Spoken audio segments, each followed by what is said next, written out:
Jacques Offenbach était un compositeur allemand naturalisé français, né en 1819, mort en 1880.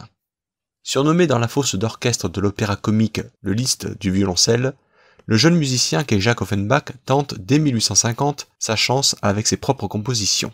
En 1855, Les Deux Aveugles, qu'il donne pour l'inauguration de son théâtre Les Bouffes parisiens, simple baraque de planches installée sur les Champs-Élysées, sont un triomphe, quoiqu'elle raille des personnages célèbres.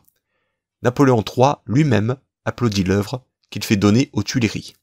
C'est en 1858 qu'Orphée aux Enfers ouvre plusieurs années de la carrière du compositeur, menée au rythme du galop, que l'on rebaptise Cancan.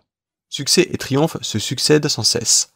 La Belle Hélène, Barbe Bleue, La Vie parisienne, La Grande Duchesse de Gerolstein, Les Brigands se suivent entre 1864 et 1869.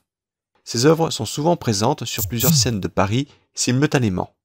Fréquemment dans la salle, c'est le tsar, c'est l'empereur François-Joseph, c'est le prince de Galles qui applaudissent.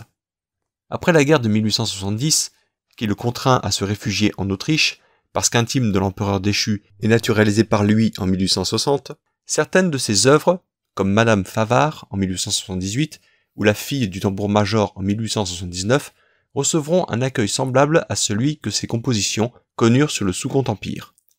Offenbach est accueilli triomphalement à New York et à Philadelphie, où il dirige ses œuvres à l'occasion du centenaire de l'indépendance des États-Unis. C'est à la composition des contes d'Hoffmann qu'il consacre ses dernières forces. C'est la seule des quelques 200 œuvres qu'il a écrites pour la scène qu'il ne verra pas monter.